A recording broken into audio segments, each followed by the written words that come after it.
Very good morning and welcome again to a breaking news. Good morning and welcome as you join us where we're gonna be giving us a breaking news that has just reached my desk. My name is Olayomi Koiki. A lot of you know me as Koiki Media. Mo kí gbogbo wa pé ẹ káàbọ̀ sórí ètò. Ẹ bá wa tètè pín nítorí pé in tó bá ti dé bá imú ó dé bá ẹnu náà ni. A lot of you must have seen the post that we put out on our timeline that Akande Oro Awikonko has been arrested yesterday, and I'll be giving more details on that. Lẹ́ẹ̀kan sí mo kí gbogbo wa pé ẹ káàbọ̀ sórí ètò. Hello. Mo busy in the same one live. Carol, I saw later. Bye.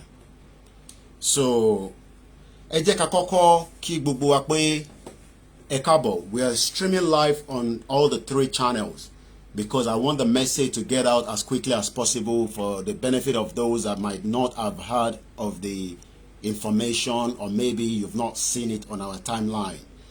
A lot of you know my brother, Akande Oro Awikonko. Akande Oro Awikonko that speaks. You don't literally have to agree with his presentation. You don't have to agree with his own side. We all have different roles that we are playing from the media aspect of things.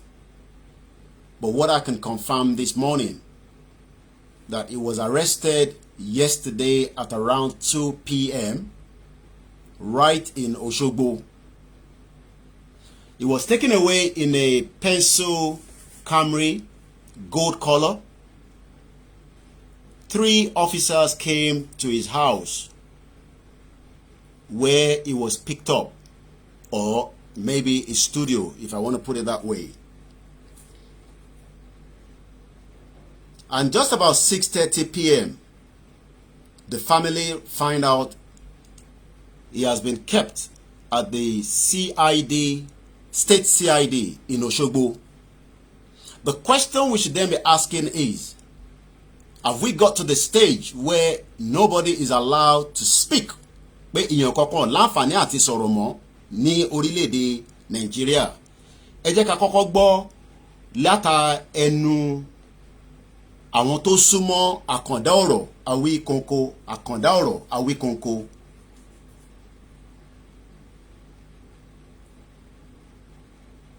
Ẹ jẹ́ ká kọ́kọ́ gbọ́ lẹ́nu wọn, and then I will play the audio that came after that. Once again, my question is, ṣé àti débi tí a láǹfààní àti máa sọ̀rọ̀ ní orílẹ̀-èdè yìí mọ́? Èmi ń bèrè ni o. Because if somebody is expressing his mind to the public, just like we do around the world, you criticize the German government, the French government, the American government, the United Kingdom, and everywhere we are around the world. What makes it different in this country called Nigeria? Kí ni ìyàtọ̀ tó wà níbẹ̀ tí a láǹfààní àti bá àwọn èèyàn sọ òtítọ́ ọ̀rọ̀? Lánàá, ẹ rí pé àwa jáde lánàá, but nígbà tí máa fi jí láàárọ̀ yìí, mẹ́sẹ̀jì ti wá sí orí fóònù mi pé Akande Oro Awikonko tí gbogbo yín mọ̀ dáadáa bí ẹni mọ̀wó, ẹni bá náà wọn mọ̀ irọ́ ló ń pa. Ẹ lè má agree sí gbogbo tó ń sọ, kò ń ṣe dandan lẹ láti agree sí. Àwọn kan ní ẹ kò sọ̀rọ̀ kinní kan, but ní àsìkò yìí nísìn, ṣé ó ti dé stage pé kí ẹni tó ń sọ̀rọ̀ kẹ́rù máa bà láti sọ̀rọ̀, pé kíjọba má bàa gbé? You can see why a lot of Nigerians are scared. This is the reason why they are scared. Ẹ jẹ́ ká gbọ́ látọ̀dọ̀ àwọn tó súnmọ́ dáadáa. Ẹ káàbọ̀ sórí ètò. ẹ ní láti fún wa ní orúkọ yín àmọ́ bẹ́ẹ̀ bá fẹ́ fún wa ó kù sí yín lọ́wọ́ ẹ ṣàlàyé fún wa kí ló ṣẹlẹ̀ gangan ṣé ń gbọ́ mi. ẹ bá mi súnmọ́ síbi tí kò sáriwo torí pé ọ̀rọ̀ tá gbé wá ọ̀rọ̀ tó ṣé ń gbọ́ mi ẹ ní láti sún kúrò níbi táriwo bá wà kẹ́ lè bá gbọ́ mi dáadáa. ẹ káàárọ̀ ẹ fún wa ní kí ló ṣẹlẹ̀ gangan àti pé èmi gbọ́ yín ẹ̀yin ò ní gbọ́ mi táriwo bá ní gbọ́ mi táriwo bá wà níbi tẹ́ bá wà ẹ ní láti ní kó dákẹ́ torí ọ̀rọ̀ tẹ́ fẹ́ bá mi sọ ọ̀rọ̀ tó important ni.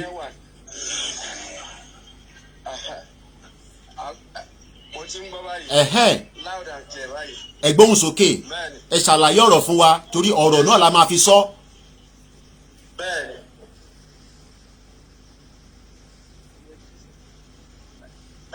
ẹ máa sọ̀rọ̀ lọ kí ló ṣẹlẹ̀ gangan. Àbẹ̀fẹ́ Awikonko òun ni wọ́n wá gbé ní ọ̀dọ̀ wa ń bí ní aago 2 ọ̀sán gẹ́gẹ́ ní àná tó ìsìláìpáwọn. ẹ máa gbóhùn sókè lọ à ń gbọ́ yín. Okay, network, let's bear with him. These are part of the problem that a lot of Nigerians are facing. We don't break away from Nigeria, we are all in mess. Continue to support one Nigeria. Oya.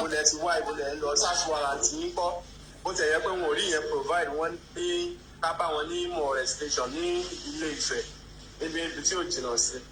So kò tó bí 30 minutes débẹ̀ àbá mọ́tò yẹn àbá anybody. So gbogbo news station yẹn la wá. Bí mo ti ti dọ́dọ̀ DPO wọn gbogbo wọn la lọ bá wọn láwọn ò ní kéèsì yẹn. So ó jẹ́ gbogbo nǹkan tí à ń pọ́ìntì fún lórí ẹ̀. Ìgbà tó wá di aago 6 àná làwa rí nọ́mbà yẹn pé wọ́n pè tó wá ní Òṣogbo ni àwọn wà. So kí gbogbo ọmọ Nàìjíríà kí wọ́n gbà wá báyìí o because dáyé pé ẹni sùúrù nọ́mbà talẹ̀ pè tí ẹ fi bá wọn sọ̀rọ̀ tó fi ní CID Òṣogbo làwọn wà torí láti máa gẹ́ẹ̀tì gbogbo pọ́ìntì yẹn dáadáa. ṣé gbọ́ mi.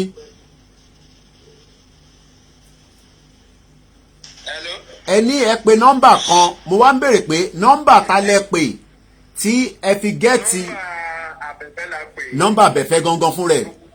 Bẹ́ẹ̀ni nọ́mbà torí fóònù ẹ̀ méjèèjì náà gbà.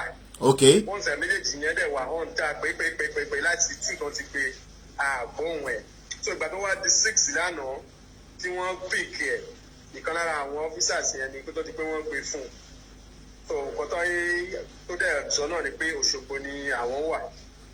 So àmọ́ pàtó ẹni tó gbé torí gbogbo kọ́mọ Yorùbá kí gbogbo wọn kí wọ́n ṣùgbà wa kí wọ́n gbà wá o. Wọ́n gbà wá lè sọ pé torí pé à ń sọ máìndì wa gẹ́gẹ́ bí ọmọ Yorùbá tá a fẹ́ dúró àṣẹ Yorùbá nation. Káwọn kan wá máa dúnkòkò mọ́ wa. Ẹ jẹ́ kí n kọ́kọ́ ṣe àwọn ìbéèrè kankan àwọn mélòó ni wọ́n wá àti pé ṣé wọ́n wọ yúnífọ́ọ̀mù wa ni ṣé wọ́n mú ìwé kankan wá láti sọ pé arrest warrant lélẹ́yìí fún arákùnrin tí à ń sọ̀rọ̀ ẹ̀. Wọ́n ò wọ yúnífọ́ọ̀mù. Àwọn mẹ́ta ni wọ́n ò wọ yúnífọ́ọ̀mù. Wọ́n kàn mú àǹkọ̀ọ̀fù lọ́wọ́ nǹkan kan tá mú lọ́wọ́ nìyẹn àti bọ́n.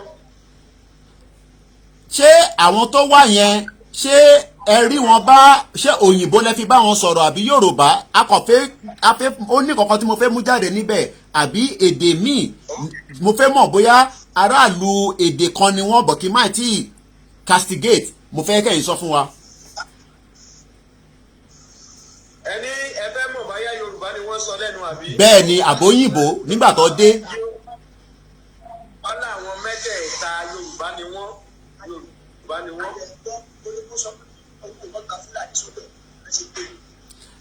ẹ jẹ́ kí ẹni tó ń sọ̀rọ̀ lẹ́yìn yẹn ó dà ń pẹ́ tó ń sọ̀rọ̀ lẹ́yìn a ní láti gbọ́rúkọ wọn kọ́kọ́ sọ because bí àwọn mélòó lẹ́wà ń bẹ nígbà tó dé yàtọ̀ sí àwọn mẹ́ta tó wá yẹn ẹ̀yin mélòó gan lẹ́wà lórí ìdúró tẹ́ ń gbọ́rọ̀ tó fi ń ṣẹlẹ̀ nígbà tí wọ́n wá gbé. Àwa tá a wà ń bẹ̀bẹ̀ àtóbi mẹ́wàá mẹ́wàá ok. bẹ́ẹ̀ ni òǹkàlùkù wa ń kọ nǹkan lórí tábìlì ibi tá a wà tá a ń kọ nǹkan tó ìgbà tí abẹ́fẹ́ sí tán tó lóun fẹ́ wọnú mọ́tò a rí i pé àwọn pípò yẹn tó ń lọ páàkì mọ́ lẹ́nu tó bá dẹ̀ tó mọ nǹkan tó ṣẹlẹ̀ wọ́n ti yọ àǹkọ̀ síta so the first thing tí wọ́n kọ́ béèrè ni pé ṣé ìwọ ni abẹ́fẹ́ Awikonko tó nǹkan tó kọ́kọ́ béèrè nìyẹn tó fi jẹ́ fi tàbí ní ìdánilójú pé Yorùbá ni wọ́n orí Yorùbá làwọn mẹ́tẹ̀ẹ̀ta. so tí bá gbọ́ yín dáadáa nígbà tóun ṣe tán ó fẹ́ wọnú mọ́tò rẹ̀ ó fẹ́ máa lọ ni ẹ̀yin wọ́n wá ń bí pé ṣé ìwọ ni abẹ́fẹ́ Awikonko àbí bẹ́ẹ̀ kọ́ ní èdè Yorùbá. bẹ́ẹ̀ni ó yá à ń gbọ́ yín lọ. ní èdè Yorùbá ìkan tí wọ́n béèrè nìyẹn bẹ́ẹ̀ni. so nígbà tẹ wá stẹ́yìn náà wá súnmọ́ wọn kí làwọn nǹkan tẹ wá ń gbọ́ sétí kó tó di pé àbí bọ́ ṣe fi áńkọ́pù sí lọ́wọ́ yẹn wọ́n kàn drive lọ ni wọ́n dẹ̀ lọ bẹ́ẹ̀ sùá.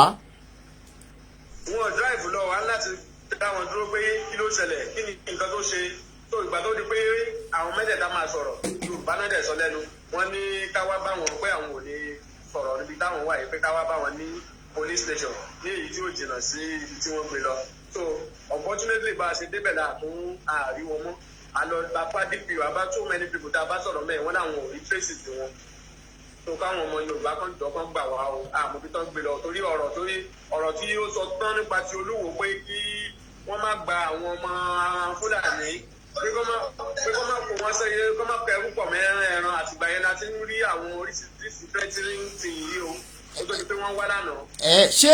ṣé a lè sọ pé ní kó tó di pé wọ́n wá ní àná yẹn ǹjẹ́ fìrìfìrì ti wá bẹ́ẹ̀ bí ọlọ́pàá wá ságbègbè yẹn tẹ́lẹ̀ àbí báwo.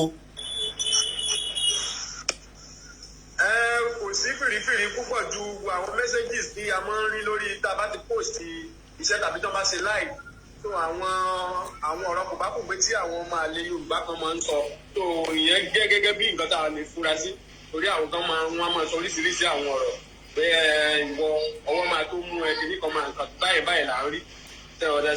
àwọn tó wá yẹn ṣé mọ́tò ọlọ́pàá ló gbé wá àbí personal vehicle ló gbé wá.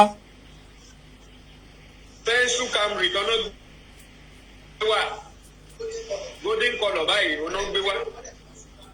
ǹjẹ́ wọ́n tún gbé mọ́tò abẹ́fẹ́ náà lọ. wọ́n gbé mọ́tò tiẹ̀ náà lọ pẹ̀lú wọn. ṣé inú mọ́tò tiẹ̀ ni wọ́n bá lọ ní àbí mọ́tò pẹ́ńsù Camry tó gbé wá yẹn inú mọ́tò wo ni abẹ́fẹ́ fi bá wọn lọ àti pé ta ló wa mọ́tò yẹn lọ. àwọn ìkan lára wọn ló wa mọ́tò yẹn lọ ọlọ́pàá ló wà ìkan lára wọn ló wà so inú títí wọn náà gbé abẹ́fẹ́ sí so ìkan wọ̀ jáde nínú àwọn mẹ́tẹ̀ẹ̀ta yẹn wọ́n wá ń wa ti tàbẹ̀fẹ́ tẹ̀lé wọn. so àwọn mẹ́ta péré náà ni wọ́n wá kí ni. àwọn mẹ́ta ni wọ́n wá ọdún wọn dẹ̀ gbé ìbọn lọ́wọ́ tí wọ́n dẹ̀ fún wọn kọ̀. irú ìbọn wo ni wọ́n gbé dání ṣé ìbọn kéékèèké àbáwọn onígúngùn irú ìbọn wo ni wọ́n gbé wá ṣé ìbọn ńláńlá ni àbáwọn oní kéékèèké. ìbọn gidi ni o kò ṣe pistol ìbọn AK-47 nínú mẹ́tẹ̀ẹ̀ta tí wọ́n gbé recognize AK-47 nínú ẹ̀ tó ìbọn mẹ́ta náà gbé lọ́wọ́ níbọn ńláńlá ráàbù náà gbé lọ́wọ́. so àwọn tó wá nísìn àti clear pé àwọn tó wá wọ uniform àwọn mẹ́ta ló wá wọ́n gbé pencil Camry golden colour wá wọ́n dẹ̀ gbé nígbà tó dẹ̀ máa wá bí around 2:00 ní ìṣẹ̀lẹ̀ yẹn ṣẹlẹ̀ ní ìyẹn on the 4th of March 2021 lánàá òun ṣe tán ní inú ètò tó ń ṣe lọ ó fẹ́ máa darí lọ síbi tó bá fẹ́ lọ ni wọ́n blọ́ọ̀kì mọ́ lẹ́gbẹ̀ẹ́ ǹjẹ́ yìí ní òye lẹ́yìn ìgbà tó lọ tán bóyá àwọn kan rí mọ́tò yẹn tó ti páàkì dé sílẹ̀ nítorí pé báwo ló ṣe mọ ibi tó wà gangan ẹ ní láti fún wa ní information bíi tí wọ́n ti gbé yẹn gangan bọ̀ mo kàn fẹ́ láì díà ṣé wọ́n ti páàkì mọ́ lẹ́gbẹ̀ẹ́ tẹ́lẹ̀ ni ṣáwọn kan ti rí mọ́tò yẹn ni kò sí kó ṣe kíkan bá ṣẹlẹ̀ ará àdúgbò a rí pé mọ́tò kan ti kọjá bí àmì àbẹ́ mẹ́ta àbí tó kàn dẹ́ sílẹ̀ tó ń dúró pé kó jáde kó wá fẹ́ confirm pé ṣónítọ̀hún yẹn ni àbí kò ń ṣòwò nítorí ẹni tá à ń sọ̀rọ̀ yìí kò ń ṣe gbogbo èèyàn ló mọ ojú ẹ̀ èmi gan ì tí ì rojú ẹ̀ rí báyìí bá ṣe ń sọ̀rọ̀ so báwo ló ṣe wá mọ̀ pé òun gangan nìyẹn. ẹ wo ọpọlọ yóò ní jọba wọn ní tí ò bá ti lọ́wọ́ onílé nú àlejò lè mọ júwe níjọ ṣe epo onílé sí so ọ̀rọ̀ yẹn ṣe ṣe wá ní kàyéfì because èmi tẹ́ ń bá sọ̀rọ̀ yìí àjànàkú akéwì mi kò sẹ́ni tó mojú àwa méjèèjì ẹni tó mọ̀ wá ohun wa nìkan náà máa ń gbọ́ káàkiri àgbáyé kò sẹ́ni tó mọ ojú wa so ìgbà tó ní kó wá síbi bẹ̀yẹ lánàá nǹkan kan tá a mọ̀ ni pé mọ́tò tó ń gbé wá yẹn ẹnìkan wà nínú ẹ̀ nítorí iwájú bíbẹ̀ ò jìnnà sí ibi tí everybody lè park sí gẹ́gẹ́ bí ibi tí wọ́n ti lè ṣe fàájì so ẹnìkan tó wà nínú ẹ̀ àmọ́ irúfẹ́ ẹni tí ó jẹ́ later láti ẹ̀ mọ̀ pé òun ló ń ṣọ́ mọ́tò tí abẹ̀fẹ́ park sílẹ̀ pé ẹni tó ní ó máa tó dé so ẹnìkan nínú wọn náà bọ́ sínú agboolé ó jókòó síbẹ̀ so ìgbà tí aláyé ṣe tán tó lóhùn. ẹni sùúrù kíkọ mo fẹ́ clear àárín yẹn ẹnẹ́nìkan ó jókòó ṣé lára àwọn ọlọ́pàá yẹn náà ni ó kàn dọ́gbọ́n. lára àwọn ọlọ́pàá yẹn ni bẹ́ẹ̀ ni lára àwọn ọlọ́pàá yẹn ni inú mọ́tò ló wà tó ń tẹ fóònù tó yẹ pé àmọ́ irú èèyàn tó ń jẹ́ wọ́n ti wà ń bẹ̀ tẹ́lẹ̀ tó ti ń sọ mọ́tò rẹ̀ tó pẹ̀lú òye tiwa ẹnìkan ti wà tó ti ta wọ́n lólobó pé ẹni báyìí mọ́tò ẹ̀ lélẹ́yìí ṣùgbọ́n àmọ́ ẹni yẹn so mọ́tò ẹ̀ nìkan ni wọ́n rí kó tó di pé wọ́n pààkì wọn ò mọ ibi tóun gan wà. ok wọ́n tí wọ́n wò ni pé ó pẹ́ owó yá ẹni tó ní mọ́tò yìí. ajáde síta. bẹ́ẹ̀ ni. ó dà kó tó di pé màá fi yín sílẹ̀ torí a máa ṣe update lọ lórí ìṣẹ̀lẹ̀ tó ṣẹlẹ̀ yìí ìgbésẹ̀ wo lẹ ti wá ń gbé báyìí lórí ọ̀rọ̀ yẹn yàtọ̀ sí pé àwa ti bẹ̀rẹ̀ sí ń fi tọ́ àwọn ọmọ káàárọ̀ òjíire àtàwọn tó sì sọ pé nàìjíríà ni wọ́n àtàwọn tó wà lókè òkun àtàwọn tó wà nílé ìgbésẹ̀ wo lẹ ti fi gbé báyìí àti pé.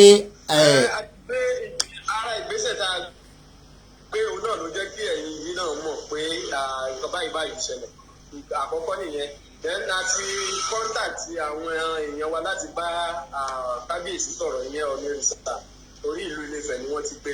ok you understand. àgbọ́yé contact wọn.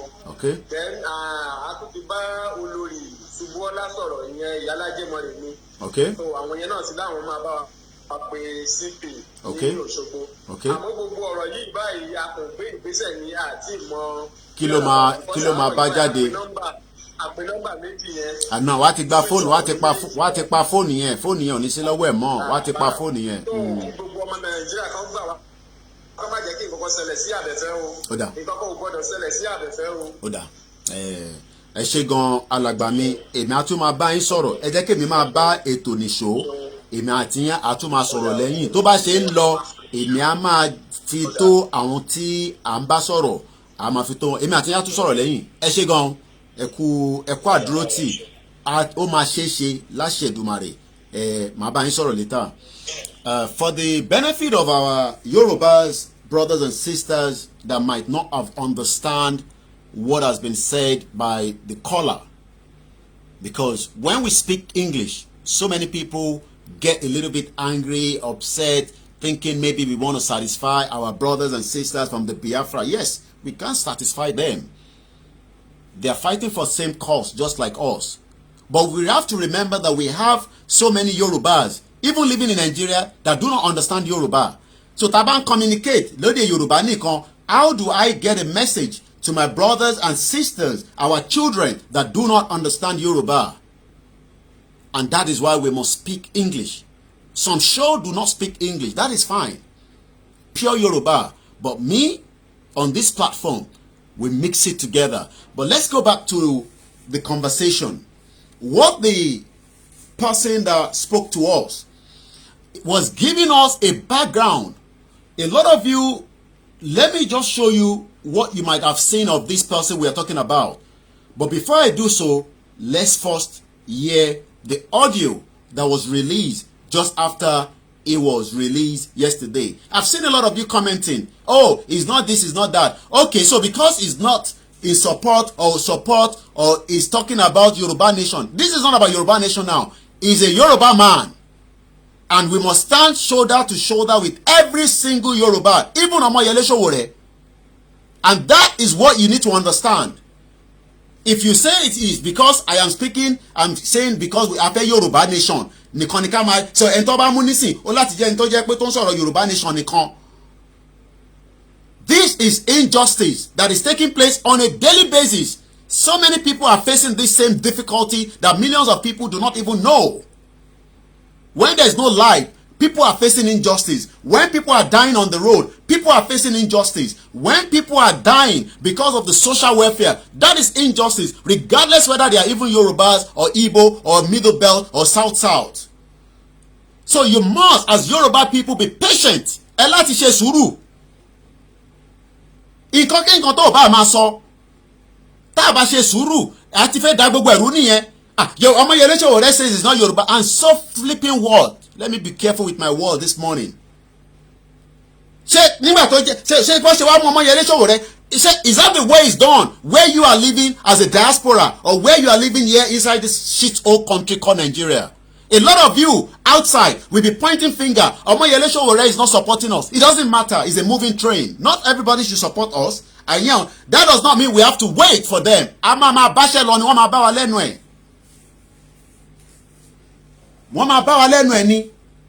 Sorry, I'm streaming from 3 mobile phones, so my face can be a little bit, from one of them. I think the Koiki media. So let us be careful. Even Julian Assange that was kept in the one of those ambassadors, remind me, he was there for more than 3 years. Under house arrest inside the I can't remember the embassy. So when people are speaking, and that is even somebody to sorrow against American government, up to now, and I think they might crush the case as well, from what I'm, from the latest update. So let us be careful, especially the Yorubas. It doesn't matter. We leave them alone and we continue to focus on where we are going. I have used the word focus so many times. Awikonko to bu Koiki media. No! Ọmọ Yorùbá ni, ilẹ̀ Yorùbá ló ti gbé. Ecuador embassy. Ẹ ṣé gan. Thank you very much, mami. Ecuadorian embassy. Julian Assange, that had so much secret information of the whole world, was kept there, and up to now he has not been extradited to America. So what are we talking about? So a lot of you might not know who I'm talking about, but I'm just going to show you what you might know in terms of his own dressing. That is the way he wants to dress. That's fine. Kò gbójú síta náà nísìn àwọn kankan ló fún wọn ní information tó fi sọ pé ẹni tó dúró yìí o Awikonko nìyẹn, because àwọn mẹ́ta tó náà wá, the 3 people that came according to the caller gave us information that the 3 people were already inside the area waiting for the owner of that vehicle. How did they know that that vehicle belongs to Awikonko? I will open the phone line so that we can also, so that it's not just going to be Koiki media that is talking. I want you also to have opportunity to get your voice, but please do not call yet. I just want to show, our people that do not know who we are talking about.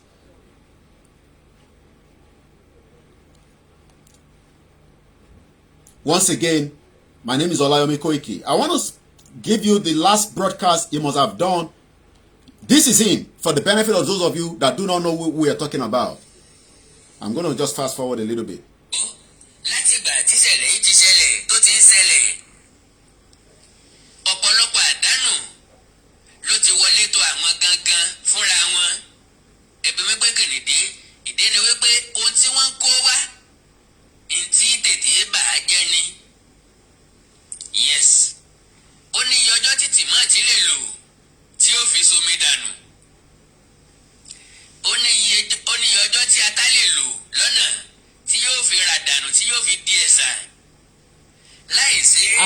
Let me just pause that. Is it not the same intel that must have been given so that, they were waiting for Chief Sunday Adeni Adeyemo Igbowo last week Friday? This time last week Friday, nobody knew that some DSS were waiting for him on the motorway, right here on Lagos Ibadan Expressway, right opposite, Guru Maharaji. He was still getting ready, but somebody, somewhere, gave the intelligence. And I think, just let's hear a little bit more from our brother that has been kidnapped, because I'll use the word kidnapped, not arrested. But definitely somebody gave out an information of somebody that dressed like this, that nobody knows his face apart from the voice. So it must be somebody. For what? tó owó tó fẹ́ fún yẹ kò ní tán mọ́. Nigeria will break. It doesn't matter how it's going to break. Ó máa lọ níjọ́ kan náà ni. Díẹ̀ ló kù, à ń fẹ́ lọ́wọ́ ni. À ń fẹ́ lọ́wọ́ ni. Nílẹ̀ wa, nígbà. Let's hear again from my brother. Awikonko Àkàndá ọ̀rọ̀. Storage facility gangan tí ò sí ọ̀nà àti preserve ẹ̀ kó má bàa bàjẹ́ nínú oòrùn lásìkò ẹ̀rùn. Àwọn gangan ti mọ iye àdánù tó ti wọlé tó àwọn. Mo rẹ́ nìkan tó ń ṣàfihàn tòmátò tí wọ́n tà fóun ní ṣémìnà ni tòmátò 120 naira. So what am I trying to say here? In a situation where we have a country, ṣé bó ṣe wọ́n arrest èèyàn nílùú òyìnbó nìyẹn, where an officer will come to my house without an arrest warrant, a máa bára wa jẹ̀ṣẹ́ gidi ni àwọn kan tẹ̀ ní ṣe a máa jọ bára wa jẹ̀ṣẹ́ gidi. But this is why we say the injustice is just too much. Even if this country was working, we still have the right to criticize any government, regardless of which government is there, regardless of which chase is there, regardless of the local government. Bó ṣe láti wà nìyẹn. But in a country where everybody is not doing anything, everybody is keeping quiet. Ṣé bá ṣe máa bá lọ lélẹ̀? Is this the way we are going to continue? And nobody wants to say anything. Everybody is keeping quiet. The message was sent to me just about 2100 hours yesterday, but because we were so busy, we didn't get to the house until very late in the midnight. Because I'm sure a lot of you saw that we were in Ekiti and we went to do campaign awareness in Akure. Continue to support One Nigeria. One Nigeria that is not working. We traveled on a road yesterday for 1 hour. Kò sí mọ́tò kankan lórí road yẹn apart from the convoy àwọn tá ń lọ. Because everybody is scared. Everybody ti sá kúrò lórí títì. 1 good hour. I timed it. 1 hour we drove yesterday on our way back from Ekiti. No good road. No one single vehicle was there apart from the convoy tó ń lọ. Èèyàn mélòó ló lè ní escort tó máa fi gbé ọlọ́pàá káàkiri. Àbí tó máa ní security tiẹ̀. Ìyẹn la ṣe sọ fún gbogbo yín. Enough is enough. Let's exit from this shit old country. It's not working for anybody. And I don't want to see anybody saying, Awikonko support her. And so bloody what? Torí pé kò support her, ká fi sílẹ̀ nísìn. Ẹ wo bó ṣe kidnap man kan náà tó wá láti ìlú òyìnbó until tá bẹ̀rẹ̀ sí pariwo lọ release ẹ̀. For 3 years he was kept in remand. Ẹ mọ ọmọ Yorùbá tó fi sí prison tí yàn kankan sọ kankan sí. Injustice all over the place. And my message is that it's because we don't want to focus on so many things. We want to concentrate on what we are doing. But this is a media person that we must speak up for.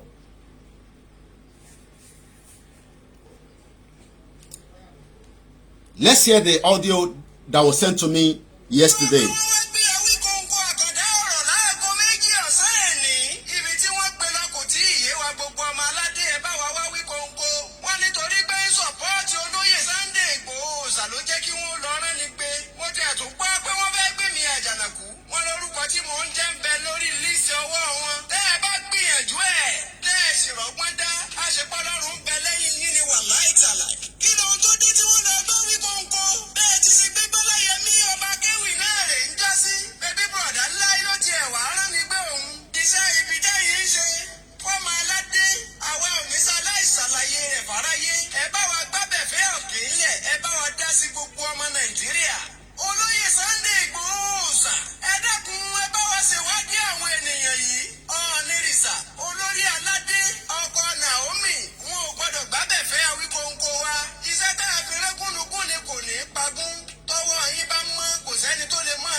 Once again, a very good morning. Somebody said I should calm down. I don't understand when people say we should calm down for what? I think some of you don't even understand what our people are going through. Ẹ jókòó sí lóyìnbó, mọ táwọn èèyàn wá face nílé. Máa ní kẹ́mi calm down. I have the opportunity. Look, if I want to go back to UK today, I just buy my ticket and I travel back. So when people say I should calm down, I don't understand what you mean by I should calm down. Calm down. So we have bandits moving all over the country. The government is not looking for them, and you're saying we should calm down. Yes, I can calm down. All I just have to do is buy my ticket and go back. And we close the whole chapter. Injustice is happening every day in this shit old country. And your more injustice don't share the money. Because cases is a country that nobody is speaking out. Yesterday, I console Olano. Báwọn boys mi ṣe gbé camera pé kọ́kọ́ take picture lásán. Gbogbo àwọn boys yẹn sá lọ ni. I have to calm them down. Pé ṣe sùúrù. Àwọn tó ń bá wa ṣiṣẹ́ ni. Because nobody, wọ́n ti ń bá mi sọ̀rọ̀ lọ. Senator Ojodu àbí whatever that guy is, I don't know. Nígbà tá à ń travel lánàá. Àwa fi rẹ̀ pé ní petrol station. Ní Bob máa yẹn ó ń bá mi sọ̀rọ̀, ló ń bá mi sọ̀rọ̀. Kí ni wọ́n gbé fóònù jáde báyìí àti kámẹ́rà lọ gbé dáadé. Ó sá lọ ni. Ní máa ti pé ṣe sùúrù. That is what is happening. And a lot of you don't understand that. Hey, yeah, it's easy for me to calm down. Oh, calm down, Abi. Kí mommy. Oh, better. Okay. Kí ya máa jà wọ́n ti wá. Ó ti dà bẹ́ẹ̀. So many people are scared. A lot of you don't understand. Now, Yoruba, we are living, Shari slave. You see the language that we say we are slaves. We are more than slaves. I'm telling you, we are more than slaves. It's because some of us are very, some of us are comfortable. It is good. Some of us we have, as at the exchange rate yesterday, I don't know this morning, 671 naira to a pound. Maybe you can send your family 50 pounds, 100 pounds. It's good. You tell your family they should calm down. But what about those that do not have the means? You tell them to calm down. I have the means. I can leave anytime. I can go back to my country where I live for 22 years. But what about those at home? Mo mọ tó ṣe fún àwọn èèyàn wa rárá. Ṣé rí gbogbo poverty line tá à ń lò yẹn? I don't know another. Anyway, let's open the phone line because maybe I should allow more people to join the conversation now. Plus, some of you knows the number +4475 940500979. And you can calm down. What did I bet? I'll calm down. I'll drink water on it. Then let me start receiving the call so that I can calm down. Nobody should call the other line. Whoever is calling that number, you're calling the wrong line. Please, detach from doing so because as you're calling, you are disturbing the 940500979. Let's start taking your calls. Kele Bawadasi. Ẹ káàárọ̀. Ẹ káàárọ̀. Àwa nìyẹn.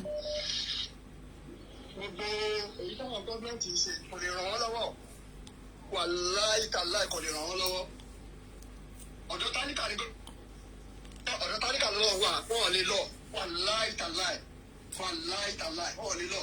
Ọ̀dọ̀ táníkà lọ́wọ́ wà wàláì tàláì wọ́n á rí ìrọ̀wọ́. Thank you very much for the number, Adeyemi Dairo. Ọ̀dà ẹ ṣé gan ni. Ẹ ṣé gan ni. Wọ́n rú ẹ̀jẹ̀ wa lójoojúmọ́. Last week Friday ni wọ́n lọ́fẹ̀ẹ́ kidnap Chief Sunday. Àná nísìnyí wọ́n kidnap Awikonko.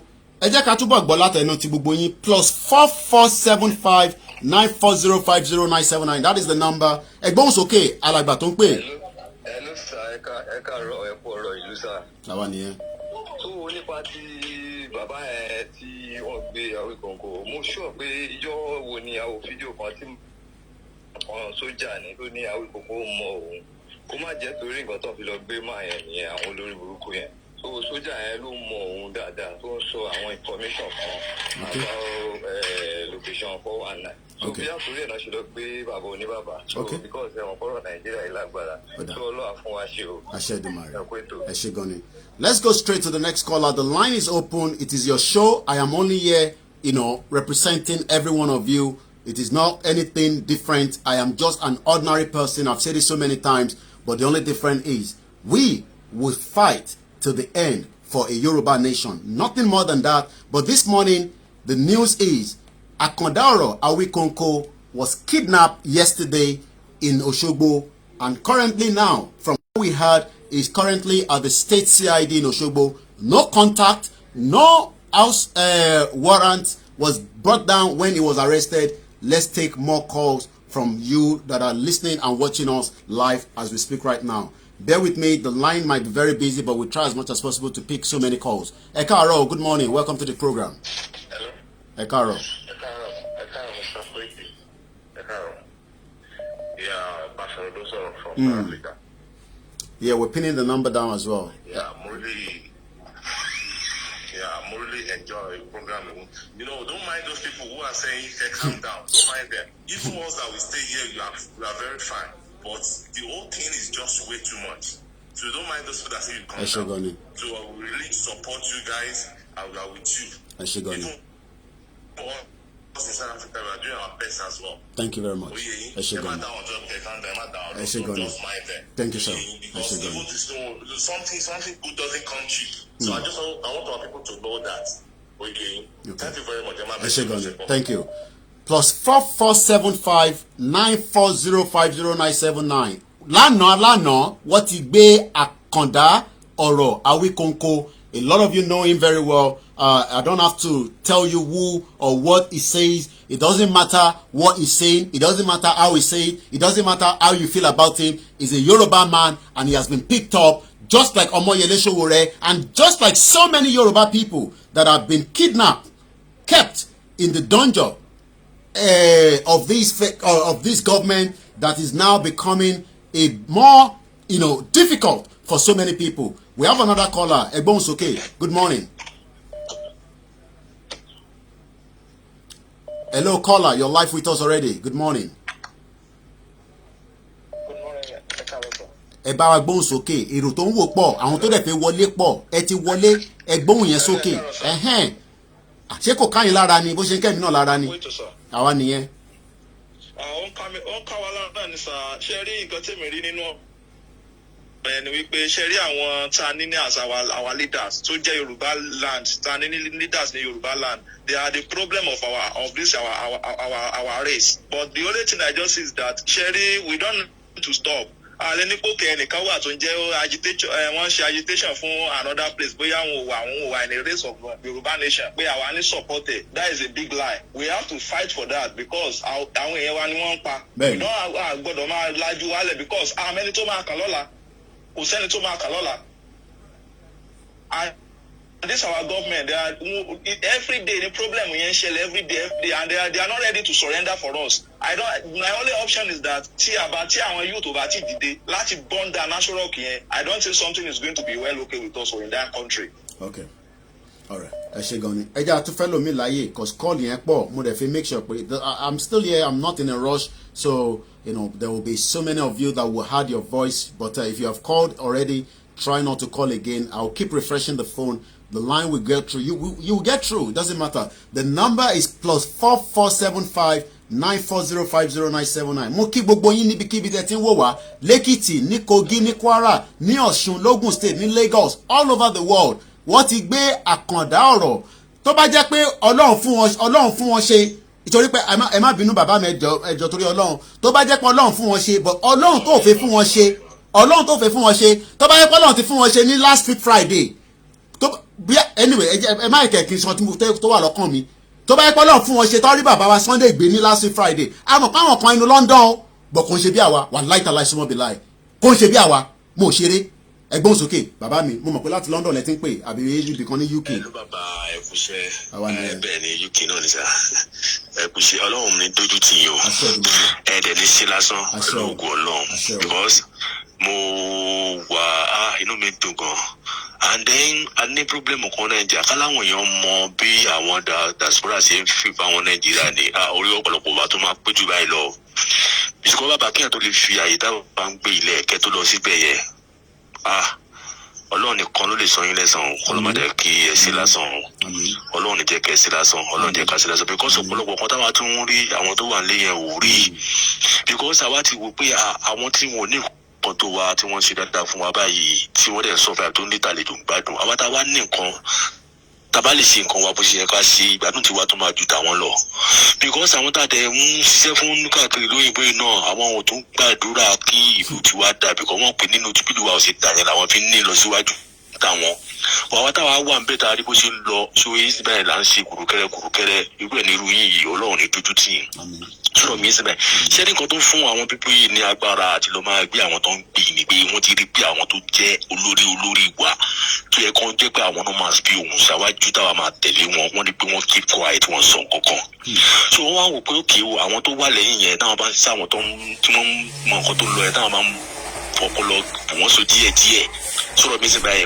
àwọn tó kù máa keep short nǹkan tó ń tẹ̀lé àti sinmi ẹ̀tọ́ lóhùn lẹ́lẹ̀ fún wọn ṣe ọlọ́dẹ̀ sí ń sìn dáyé social media because wọ́n sì tó bá ní social media opportunity ńlá tó ní fún ẹ sọ̀rọ̀ mi sì báyìí ẹ̀yìn ẹ̀bẹ̀yẹn bàbá ní orí ètò mo fẹ́ kí àwọn èèyàn wa máa dín àwọn èdè Gẹ̀ẹ́sì kù díẹ̀díẹ̀ sọ̀rọ̀ mi sì báyìí bó jẹ́ pé òun náà máa tó help wa díẹ̀ sọ̀rọ̀ mi and then ṣe wọ́n rí àwọn ìyálọ́jà kan wà tí wọ́n lọ opportunity.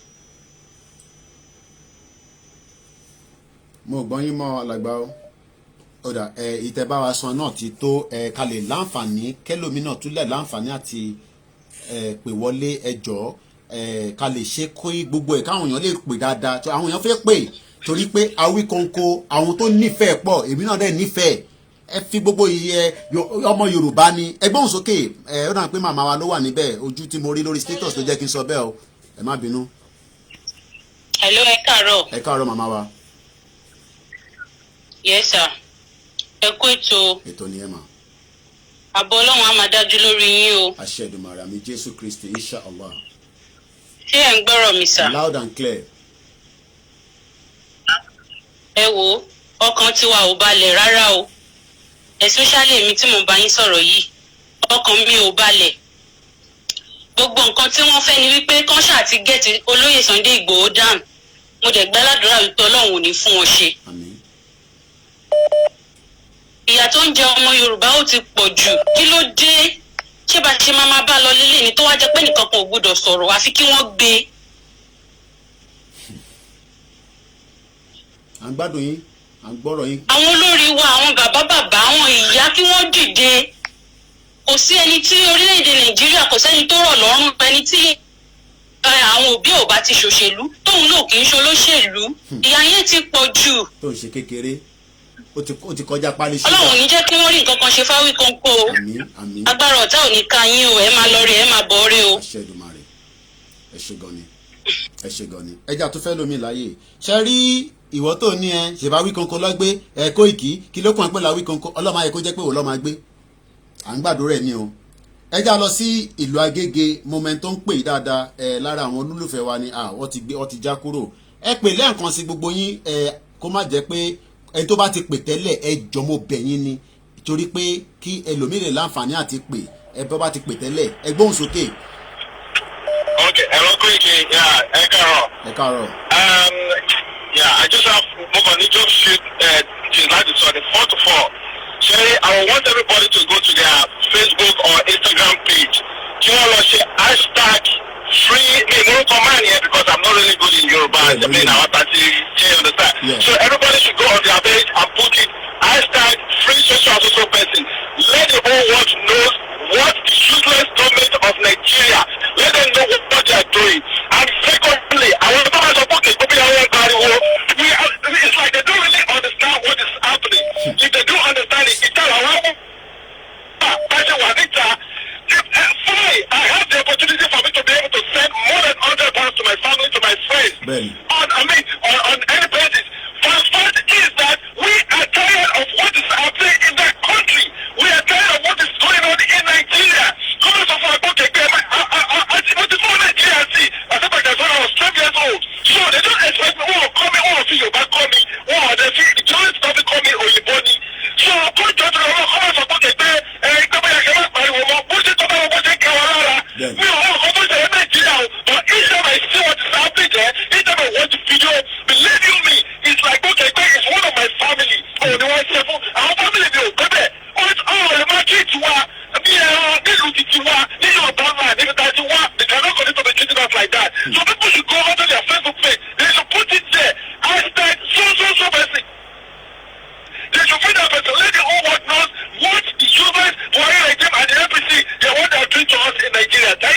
ṣe gan ni ṣe rí bí ẹ̀gbọ́n mi ṣe sọ tán lẹ́ẹ̀kan everybody must say something tẹ́ bá ní kò kàn mí kò tí kàn mí don't then say ó máa kàn ẹ́ nígbà tí bí a sister or family friend or anybody can be picked up for whatever reason and then you will then need us to shout out on your behalf. Let's go straight to another caller. Yes. How are you, Ẹ̀gbọ́n Koiki? Ẹ káàárọ̀. Àlàáfíà ni mo wà. Ẹ bá wa mute ti background yẹn, ó dà kó ṣe ń filter wọlé díẹ̀díẹ̀. Yeah, mo ti pa. Bàbá wa ṣẹ́gun fún gbogbo iṣẹ́ takuntakun tẹ̀ ń bá wa ṣe ní Nàìjíríà. Àwa náà mọ̀ pé ẹ̀ ń risk gbogbo life because of the way things are in Nigeria. There is no insurance for your life if you go into this dangerous area 9, abi what do you call Location 9. What I would like to yes. Nǹkan tí mo fẹ́ sọ sí mo fẹ́ káwọn ọmọ Nàìjíríà dì mú as a word of advice that is free. They will use all forms of intimidation against Yoruba agitators, just like what happened in the Hugo Chavez revolution in Venezuela. They will use the media to ignore you as if nothing is happening in Nigeria. NTA, the revolution will not be televised, but they made a mistake. Social media is televising it. Now, the human rights injustices will also not be documented if we do not fight and to show them that if they catch the smallest of us and they intimidate the smallest of us, they have also intimidated the biggest of us. Because you know, no, Baba, in content conversation, ní ṣókí nìyí, ẹgbàá mi 1 minute. Thank you. Sọ̀rọ̀ yẹn ṣé ẹ fẹ́ sọ fún mi pé àwọn lọ́balọ́ba as a cultural ambassador of Yoruba land, that man is a cultural ambassador of Yoruba land. Àwọn lọ́balọ́ba lè máa sùn wọ́n fi ẹ̀dọ̀ lórí òróró kán dẹ̀ sùn kán sọ pé nǹkan kan ṣẹlẹ̀ ní Yoruba land. Is it possible? Òdodo ọ̀rọ̀ lẹ́sàn yẹn.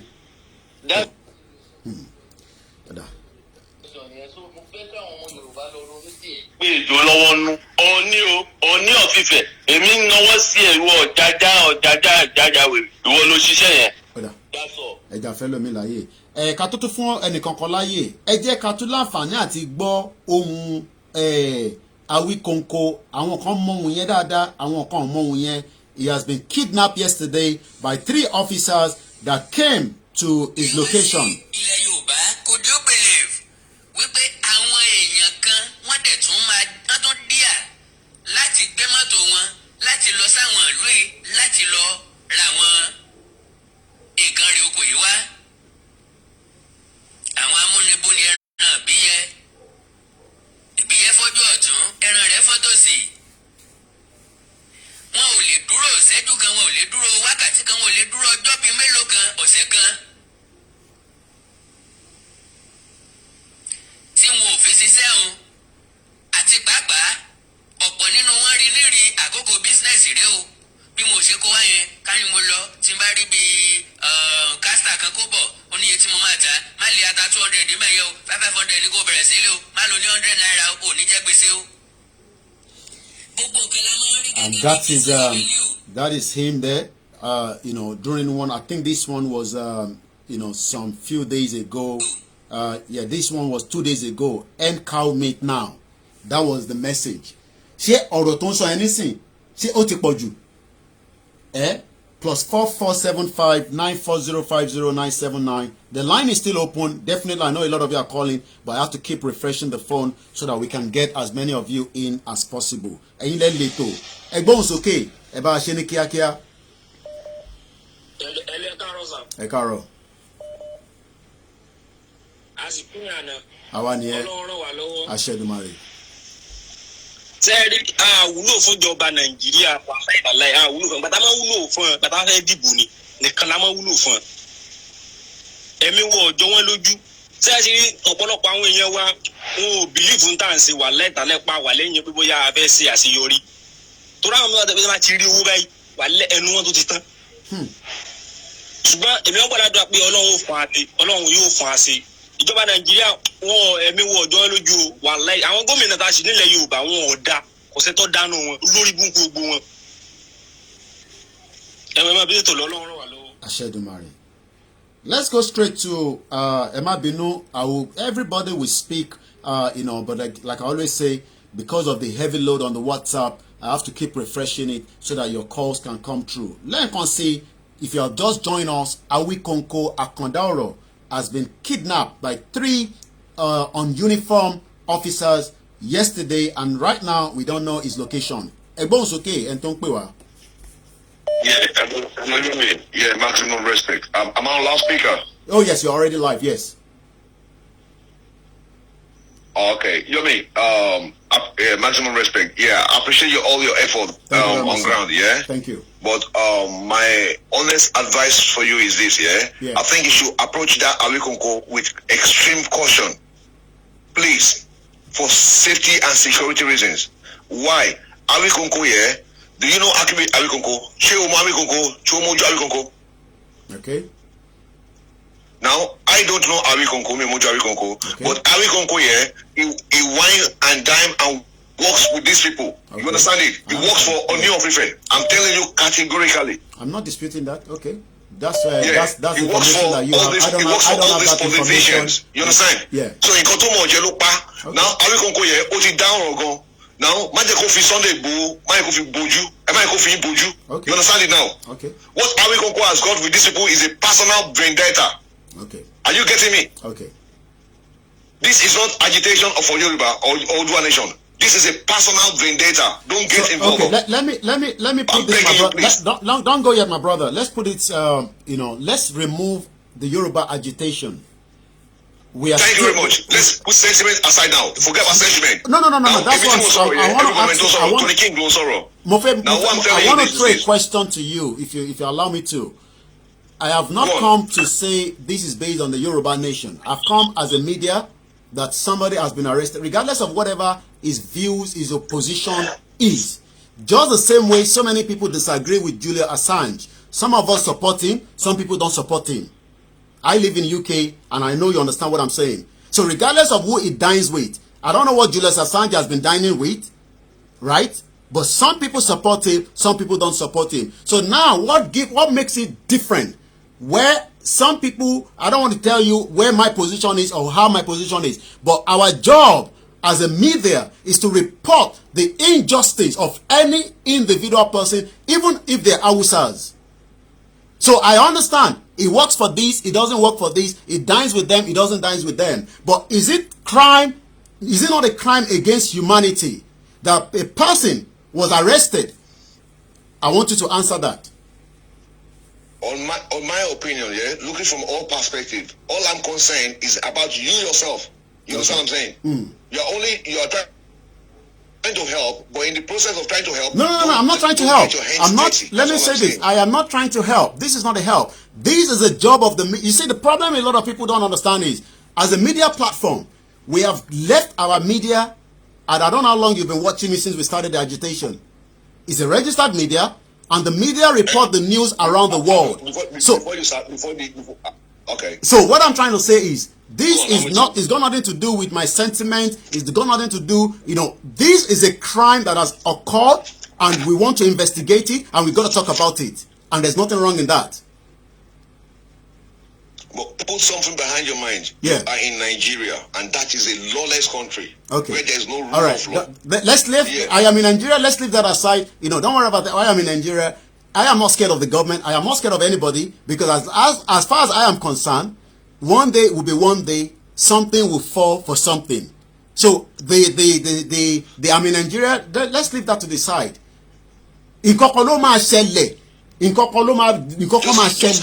what I'm trying to say is, definitely I'll take precaution. I'll take but what I am saying is the issue now is one person has been kidnapped. 3 officers, unknown soldiers. Fela have spoken about this before, and it is still happening in the 21st century. This is what we should discuss. It's got nothing to do with the agitation. It's got nothing to do with the sentiment about it. This is a media now communicating to the outside world what is happening, because channels is not going to report this. AIT is not going to report it. TVC is not going to report this. And I hope we're clear on that. All right. Okay, thank you very much, my brother. Let me repeat this again. A lot of us must understand that talking about this Yoruba agitation that I've taken on board as a full-time job, because I said I would do it as a full-time job. Some are doing it as a part-time, some are doing it in between. I said from my very first show that I have served the UK government for 20 years and I've worked every kind of jobs you can think of.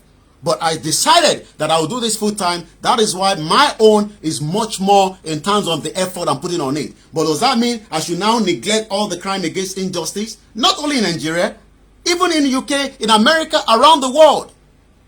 And that's the difference between myself. I am not a blogger. I've said it so many times. There are people that blog.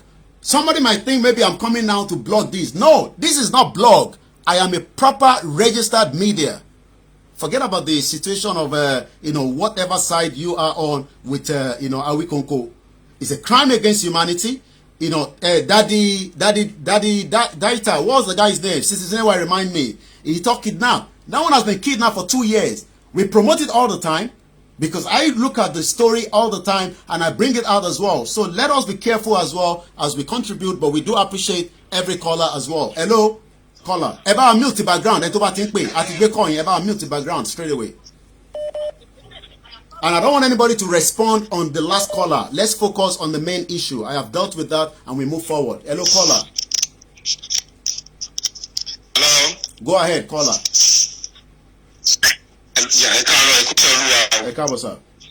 Torí iṣẹ́ olúwa lè ṣe ẹ tó bá ń jà fún ẹ̀tọ́ ènìyàn ó ṣiṣẹ́ fún Ọlọ́run ni Ọlọ́run á dẹ̀ tì í lẹ́yìn. Àmín. Ìṣẹ́rí nǹkan tí èmi kàn máa sọ ni wípé lórí ẹ̀rọ Awikonko. Bẹ́ẹ̀ni sá. Everybody have different reasons or meaning. Ẹlòmíyè ti ní issue pẹ̀lú Awikonko. I'm talking based on my own perspective. I'm not talking about the last caller. That's fine. What I'm trying to say is you are doing a great job.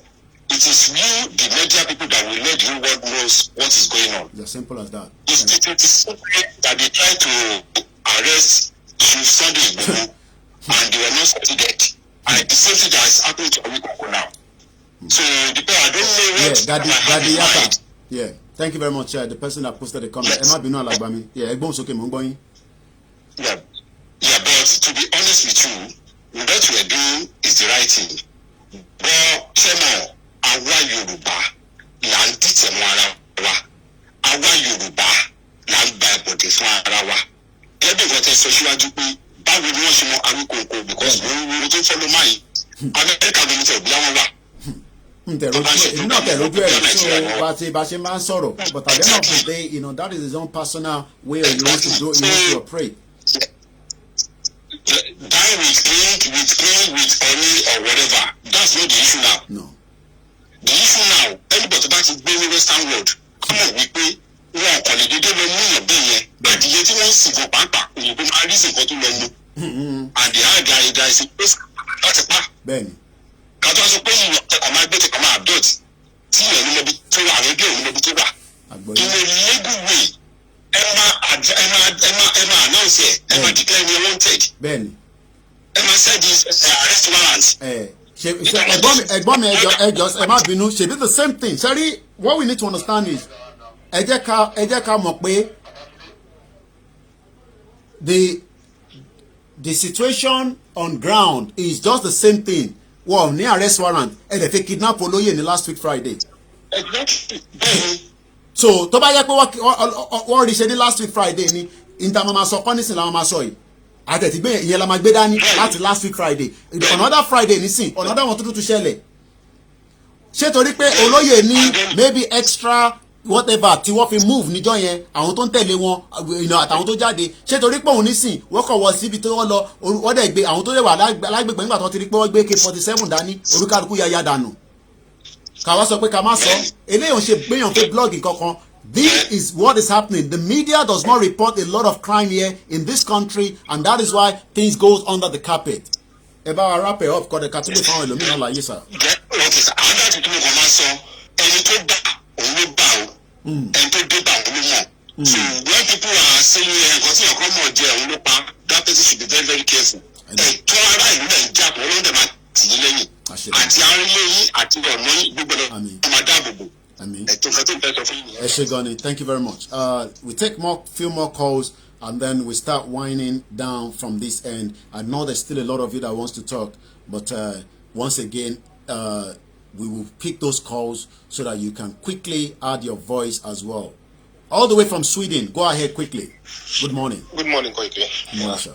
Sherry, ìkọ́jú mi fẹ́ sọ ní pé Sherry, àwa Yorùbá ní ìdá tí máa rojọ́ báyìí. Ó ti ṣẹlẹ̀. Solution ló yẹ ká wá nísìn.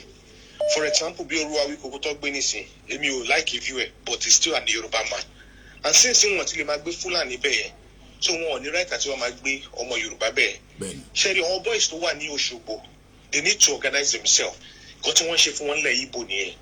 Kí wọ́n lọ síbi tí wọ́n gbé sí kọ́ lọ dá gbogbo ẹ̀rù. Because Nigeria wide west life like Benin, so it's a lawless country, and I need that my heart when you lawless below people in it because they don't respect the law. There is no law in the country. And the second one is pé tó bá king gbà tí wọ́n ti wá harass chief ni ṣe yìí nǹkan ọmọ Yorùbá ti jáde ní jọ́kejì tẹ́ gbogbo wọn ti protest láti dá gbogbo nǹkan rú. They will never try this thing with Awikonko. But a kàn pariwo chief ń help wa ẹni tó help yìí tẹ́ yóò lè jà fún ẹgbọ́n pé wọ́n arrest ẹ̀ wọ́n fẹ́ kidnap ẹ̀ kò sí ọmọ Yorùbá tó show support to me ó kọ́ dàbí pé I appreciate nǹkan tí wọ́n ta ní ni tó bá yẹ ká appreciate ẹ̀ ni the next day tí wọ́n arrest ship yẹn ó yẹ kí gbogbo Nigeria lockdown ni so contribution tèmi nìyẹn. ẹ ṣe gan ni.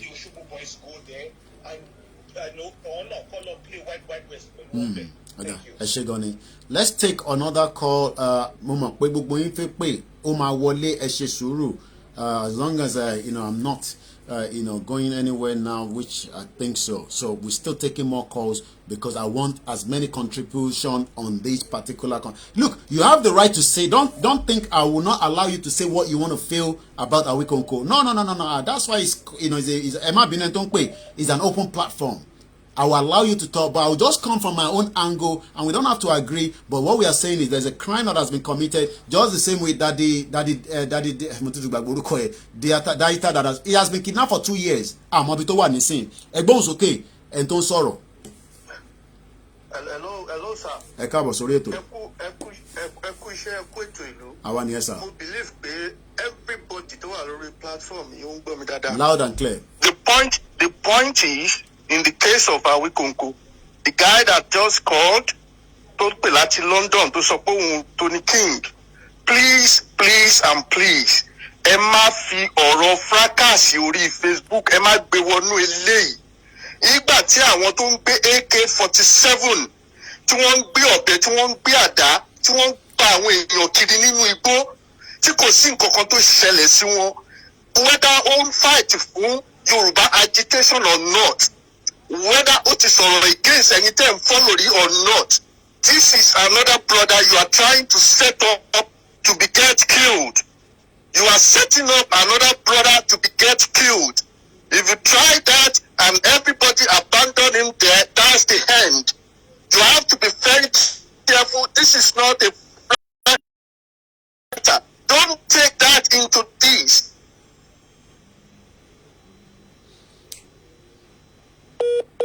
Whatever you are doing on the social media, don't take it into this one. Thank you very much, sir. Thank you. And God bless. Thank you, sir. Eshegoni, the last caller. And we do appreciate every one of you, every single one of you, and everybody's views and opinion will be different, but what we need to understand is a crime against injustice. Tí o bá commit a crime nílùú òyìnbó ní America o máa defend the crime yẹn ni títí tó máa fi sentence ẹ ẹgbọ́n sókè ẹni tó wà lórí ìlà. Ẹ káàárọ̀. Ẹ káàárọ̀. Ẹ kú ṣe àpò ètò àpò kó lè dà. Àwa ni ẹ sà. Ẹ sà ṣe point tèmi ní lórí ọ̀rọ̀ ẹ ní wípé ṣe tábà fìmọ̀ ṣọ̀kan nǹkan tíjọba ń wá gangan ni pé ká má fìmọ̀ ṣọ̀kan. Tábàyẹ̀ ti fìmọ̀ ṣọ̀kan bí wọ́n ṣe máa gbé gbogbo alẹ́ ọ̀kọ̀ọ̀kan nìyẹn. So a ní láti jọ pohùn pọ̀ ká sọ̀rọ̀ pọ̀. Nǹkan tó bá ń ṣe yóò dá. Nǹkan táwọn ìjọba ń ṣe kò dá. Wọn ò kàn lè ṣàdédé máa lọ inú ilé èèyàn kan lọ máa gbé àwọn èèyàn. Àbí kéèyàn máa lọ títì kan máa gbé àwọn èèyàn. Ìsìlágbá ti padà sí táìmù Abacha. Tọ́kẹ́yìn ò balẹ̀ téèyàn lè ṣe nǹkan kan. So gbogbo nǹkan tó ń ṣẹlẹ̀ yìí, bọ́n ṣe gbá Awikonko yìí, àròkò náà fi pa fún Chief Sunday Igboho nípa àwọn ṣì ń padà bọ̀. Àròkò náà fi pa àwọn tó ń súnmọ́ wọn nígbà tẹ́ pé ẹ mọ̀ ní London àbí ní England bí bullying, indirect bullying ni. So bí wàá tẹ́ pọ́n sọ fún pé má jẹ́ kọ́kàn ẹ̀ balẹ̀ a ṣì ń padà bọ̀ ìjọba ni wá. Bẹ́ẹ̀ni. So indirect bullying. Nígbà tẹ́ sọ̀rọ̀ England yẹn ó tún mímí rántí tí why were we all shouting pé àwọn ọmọ dúdú ló ń dá dúró nínú mọ́tò tẹ́ ẹ̀dá òyìnbó dúró tí gbogbo abẹ́rẹ́ sí pariwo mọ́jọba Gẹ̀ẹ́sì lọ́rùn àṣẹ sọ pé ká fi wọ́n sílẹ̀ pé ṣèbí Uganda lẹ́ni tó ń dá dúró àbí Nàìjíríà ìjàmọ̀ ẹni tó ń dá dúró aṣáàmọ̀ pé ọmọ dúdú ló ń dá dúró and everybody stood against that títí tí wọ́n fi change òfin yẹn pé why do you have to jẹ́ pé every time ọmọ dúdú gbé mọ́tò tó flashy tó don't drive it tó níṣẹ́ gidi lọ́wọ́ do you know how many people have been stopped in UK that have good jobs professionals no criminal record at all and the police pull them over because they see him driving a very flashy car. So it's injustice. Bẹ́ẹ̀ni sir. So agbègbè ní láti pòǹpọ̀ a ní láti táwọn kan pè tán sọ pé nǹkan tí Awikonko ṣe òun ló jẹ that's very incorrect. Correct. Ṣé téèyàn bá bímọ mẹ́ta tọmọ kan bá ń ṣe bákan ṣé bá máa ń sọ pé ọmọ ẹni òun ṣe èdè rẹ bẹ̀tẹ̀ àbí bákan kéèyàn fi lẹ́gẹ̀ẹ́ sí ìjọba ẹni. Ẹ̀rí mi pa ẹ ṣe gan ni. So n gbọ́ ṣe wá gbé lọ yẹn nísìn kakọ̀ máa ń wòran kọ́ gbé lọ bẹ́ẹ̀ no information about him ṣẹ́mọ̀ ẹ ṣe gan ni alàgbà ẹ jẹ́ ká tún fún ẹlòmíì náà láyè kí wọ́n lè láǹfààní.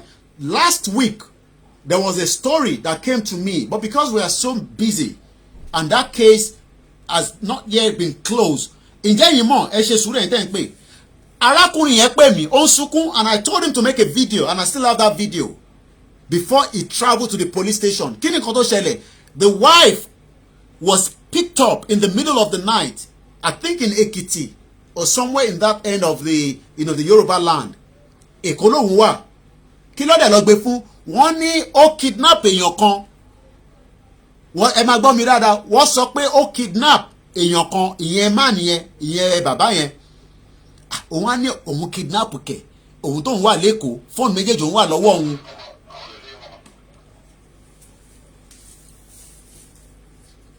So kí ni mo ń try láti fàyọ́ bẹ́ẹ̀ ni pé eventually the guy wá pè mí ó bẹ̀rẹ̀ sí sunkún ó ní kí n gbà wọ́n ó ní because ìjọba Nàìjíríà I have the video but I will not use it now ó bẹ̀rẹ̀ sí ké àgbàlagbà ó ké pé òun tó wọ́n gbéyàn kankan even if I don't have to believe him because tó bá lọ gbéyàn tó sọ pé òun gbéyàn ìjẹ́ mọ̀ pé nígbà tó lọ sí Òṣogbo náà ni wọ́n gbé wọn wá sábẹ́kúta nígbà tó dijọ́ kejì náà ni wọ́n ti rí àwọn tó kidnap ó tún san bail wọ́n rí àwọn ẹ máa gbọ́ bí ọ̀rọ̀ tí mò ń sọ yìí o there's so many injustice taking place in this system that everybody just sweep it under the carpet ẹni tí wọ́n lọ gbéyàwó ẹ̀ tó mú òun náà mọ́lẹ̀ àti I think there were about 3 of them they took them from Osogbo they brought them to Abeokuta eventually they found the girl to work kidnap àtàwọn tó kidnap ẹ̀ but this person still pay bail wọ́n gba bail lọ́wọ́ ẹ̀ wọ́n gba bail lọ́wọ́ ẹni tí àwọn lọ gbé yẹn lákọ̀ọ́kọ́ but ẹni tó jíyàn gbé gangan wọ́n padà rẹ́ nìyẹn so ṣé bá ṣe máa bá lọ náà lè no ṣé bá ṣe máa bá lọ lélẹ̀ èmi bí gbogbo wa nísìn is this the way we will continue ẹ jẹ́ ká gbọ́ ọ̀rọ̀ tí I just saw the video of Dino Malaye let's hear that quickly. Governance, that is why everyone is doing what he or she likes. That is why nobody is in charge of the Federal Republic of Nigeria. That is why we are in a state of higgledy-piggledy, total confusion, darkness everywhere. Definitely the president is not with us. Did you hear that? The president is not with us. Did you hear that? Definitely the president is not with us. The line will be open back. Bear with me until I refresh the phone. The call will come through. Dino says definitely the president is not with us. So if the president is not with us, who gives the order for Awikonko to go and be picked up? Is it from the state level or from the federal level or just an individual? Because àwọn tó jẹ́ individual wọ́n máa ń threaten ara wọn ní Nàìjíríà. Oh yes, ẹ̀yin náà ti threaten àwọn èèyàn rí.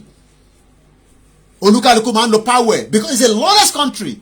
Ẹni tó bá ti jẹ táṣẹ́rẹ́ kékeré kan báyìí even apart from àwa tá à ń sọ̀rọ̀ sí tá à ń bá wọn fa wàhálà rẹpẹtẹ even ẹ̀yin náà ti gbéyàn rí now for little things ìtorí pé o mọ̀yàn because you have contact o mọ̀yàn lórí fóònù ẹ tó bá ti pè wọ́n má kú wọn nígbà yẹn ìwọ ṣe sọ pé o mọ̀yàn ní London o mọ̀yàn ní England o mọ̀yàn ní Scotland kò wá commit crime kò sọ pé o mọ̀yàn ó máa ṣẹ̀wọ̀n ní. If you know somebody in America tó mọ senator yes wọ́n lè influence the case yẹn but wọ́n máa decide the case yẹn based on the merit wọ́n lè review ẹ̀ ẹ jẹ́ ká gbọ́ dínà lẹ́ẹ̀kan sí and then we go back into the conversation. My name is Olayomi Koiki and if you have just joined us the program is Akanda Oro Awikonko that a lot of you have heard. Is not new to the to talking to the people. He has been doing that for a very long time, but this time around it was picked up yesterday. But let's hear quickly again and then I'll open the phone line.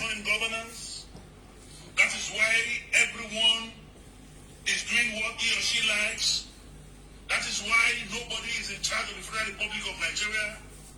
That is why we are in a state of higgledy-piggledy, total confusion, darkness everywhere. Definitely the president is not with us. The president is not with us. That is why the economy is in shambles. The president is not with us. That is why there is no coordination in governance and the administration of same in Nigeria. The president is not with us. God help the Federal Republic. God help Federal Republic. I hope God will come down. We will help ourselves. Let's take more calls. I know so many people have been trying to call, but we will pick more calls as well again. Ẹ káàárọ̀. Yes, sir. Ṣẹ́rí nǹkan tó mi fẹ́ sí ọ̀rọ̀ yẹn. Ṣẹ́rí tó bá ṣe nǹkan tí wọ́n ṣe bí ajẹ́pọ̀ dẹ̀ ni wá. Torí tí ó bá jẹ́ bẹ́ẹ̀ ni last week tí wọ́n fẹ́ gbé ṣe Sunday gbogbo. So tó bá yẹ pé wọ́n rí wọn gbé náà, a kò máa jókòó, a máa rojọ́. Àbí ṣe anything sí á dẹ̀ lọ bẹ́ẹ̀ wọ́n á dẹ̀ jẹ́ mẹ́ á dẹ̀ wò pé àwọn ti ṣe nǹkan àwọn ti ṣe gbé. Kò yẹ kó rí bẹ́ẹ̀ at all. Mo ní expect pé irú nǹkan tó ṣẹlẹ̀ yìí ó yẹ ká jáde fún rally everybody jáde àwọn people yìí tó bá máa ṣẹlẹ̀ ọlọ́pàá ló máa pè ṣé ń gba ẹ̀sà sí àwọn ọlọ́pàá ó sà lọ ni wọ́n sà lọ náà àwọn kò lè dúró wọn lè fèsì youth àwọn ọlọ́pàá ni wọ́n máa pè ẹni youth tó bá fẹ́ jáde fún rally bójá kó lọ lu wọn kọ́ lọ lò ní agbára kò tí kọ̀ọ̀kan tó fẹ́ ṣẹlẹ̀ àwọn people yìí kí ló fẹ́ ṣe fún wa kéèyàn dẹ̀ sọ̀rọ̀ kó dẹ̀ dogun kó dẹ̀ máa wà kí kó dẹ̀ kidnap ẹ̀ wọ́n máa arrest èèyàn wọṣọ ṣẹ́lẹ̀tì arrest mi àbọ̀ kidnap ẹ̀. Kidnap ni that's not arrest ọmọ àmú arrest warrant wọlé tó bá yẹ pa arrest ni kidnap ni yẹn that's the kidnap. kidnap ẹni ẹlẹ́ni so tọ́mọ wá ṣe léyìí tí wọ́n ṣe gbé wọ́n á mọ̀ pé ọ̀dẹ̀ ni gbogbo wọn ẹnu lọ́kàn ní nígbà tá a ṣe àṣegbé so a ní láti ṣe nǹkan tó ṣe kìíní sí orí eléyìí tí wọ́n ṣe yìí torí wọ́n ní ó ń bọ̀ àwọn ládẹ́ẹ̀dì ojúlẹ̀yàn mú tó ń sìn tó bá fi lè ṣe kẹ́ni tí wọ́n ṣe gbé ó ń bọ̀ lórí àwọn tó kù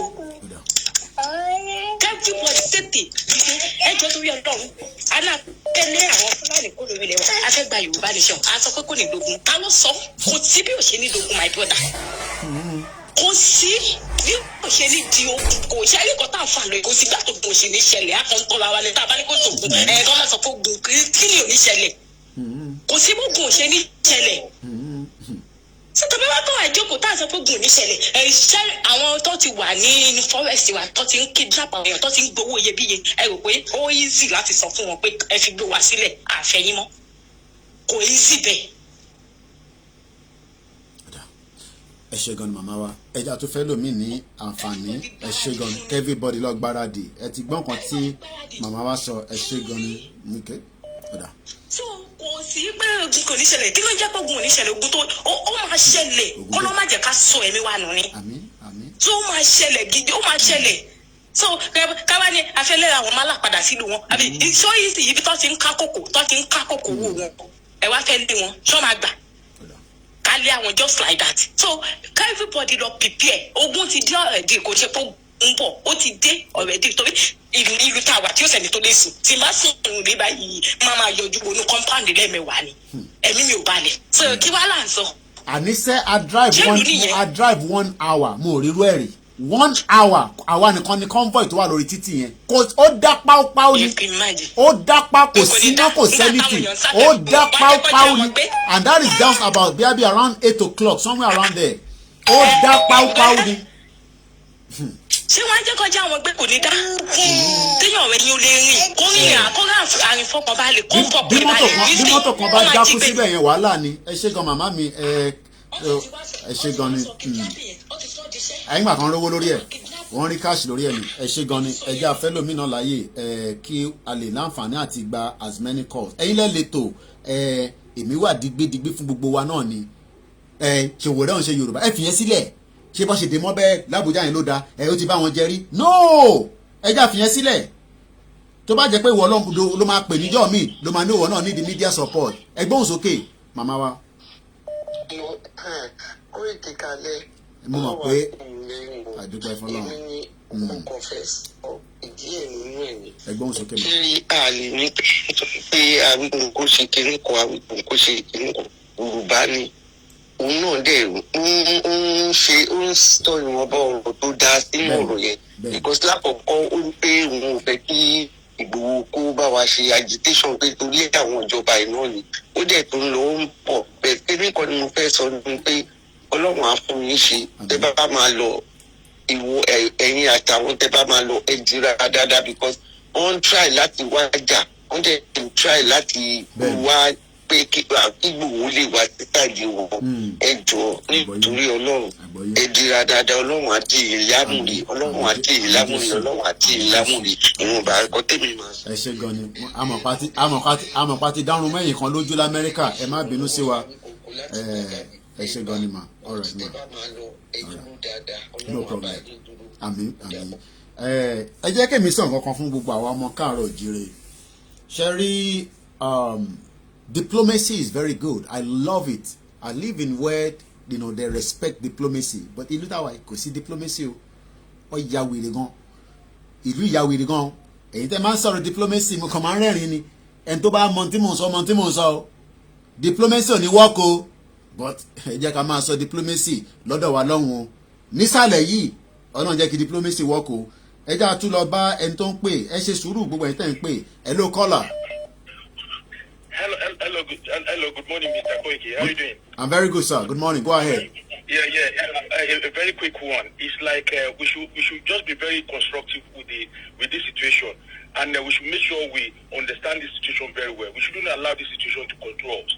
Every one of us, we are fighting the same cause in a different way. I think it is very advisable that SAN Falana should be informed about this case before they compound this case very quickly. We should be very constructive and systematic. Please, every hand should be on deck now. We should fight them with our upstairs. We shouldn't just be violent. We should be constructive. We should map out a very good structure, strategy in order to subjugate all whatever they have gotten in their minds. This is just another step into the actualization of what everybody is looking for. Please. Thank you very much, sir. And that is why we have a lot of professionals. Ẹ wo bí bàbá yẹn ṣe gbọ́rọ̀ yẹn kalẹ̀ constructive. Ẹni tó bá lọ wo meaning ẹ̀ wàá mọ̀ pé ìyẹn mo sọ pé diplomacy. But the question is, ṣé àwọn tí wọ́n gbé yìí nísìn ṣé ó ní access sí bàbá wa lọ́ọ̀yà tí wọ́n pè tán yẹn nísìn? Èmi ń bi wá ní o, ṣé wọ́n ní access sí? Èmi ò mọ access sí o, bẹ́ẹ̀ nìkan ní access sí tẹ́lẹ̀ bá wá pè wọ́n. This is where there is a lot of injustice that is taking place. Ẹ ti understand nísìn? Nílùú òyìnbó, o lè tún gba lọ́ọ̀yà gọ́ọ̀mẹ̀ntì lọ́ọ̀yà láti fi bá gọ́ọ̀mẹ̀ntì jà. Ǹjẹ́ wọ́n lè ṣe yẹn ní bíbáyìí? Tó bá mọ̀yàn, tó bá mọ who is who. Hello caller. The number ẹnisuru ẹni tó ń pè wá ẹnisuru bàbá mi ẹnisuru sir ẹnisuru +4475 94050979 àti pin gbogbo nọ́mbà yẹn sórí broadcast mẹ́tẹ̀ẹ̀ta 13 stream. My name is Olayomi Koiki. Awikonko has been kidnapped at about 2 p.m. yesterday.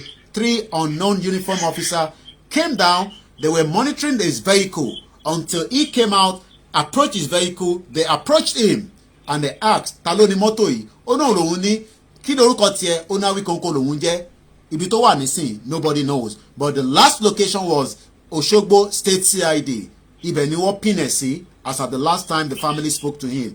Ẹ bá a máa gbóhùn sókè, ẹ bá a mute tó bá ń dún lábẹ́lẹ̀, ẹ já gbọ́ opinion ni àti advice tẹ́ bá fẹ́ fún wa lórí ọ̀rọ̀ tó wà lẹ́yìn.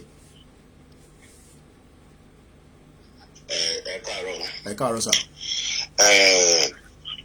Lọ́rọ̀ much láti sọ. First of all, mo kọ́kọ́ fẹ́ kí ẹ̀yin àti chief, ẹ̀yin gan ni mo tiẹ̀ kí jù, ẹ fi odindi London sílẹ̀ lọ sí Nàìjíríà. In fact, ọkùnrin ni tẹ̀rí ọ̀rọ̀ Odùduwà Ọlọ́run á bá wa ṣe o. Torí a believe pé ọ̀rọ̀ kan tẹ́ gbé dání mo ṣe kí n pé ọkùnrin ni. Nǹkan tẹ́ gbé dání kì í ṣiṣẹ́ kékeré o, ogun ni o. Kì í ṣe pé ogun yẹn máa wá látọ̀dọ̀ tí yín o. Because ẹ̀yin ò plan láti dàgbé. Plan ogun àtọ́. Bọ̀ ibi tẹ́ ti ń ṣe yìí, gọ́ọ̀mẹ̀ntì máa kó ìbọn wá o. Gọ́ọ̀mẹ̀ntì máa kó ìbọn wá o. Wọ́n dẹ̀ máa ṣe a lot. Òun náà ti fẹ́ ṣe fún chief ní last week. Wọ́n ti lọ́ọ́ ajáàkì ẹ̀ lọ́nà láti kidnap ẹ̀. Òun náà ti ṣe fún Awikonko because wọ́n ti mọ̀ ẹgbẹ́ ti wà lórí agitation yòó. Even kótó di pé gbọ́ ẹ tún máa sọ̀rọ̀ lọ, it was after few days we realized that there was an helicopter parked very close to Ibadan here on last week Friday event. Ẹ mute the background yẹn kó interference ẹ máa wọlé dáàdì. Ẹ bá mute yẹn pátápátá. Ẹ focus lórí. Okay, bí ẹni. Ọ̀dà ẹ máa sọ̀rọ̀ lọ, à ń gbádùn yín. Ẹ máa sọ̀rọ̀ lọ sà.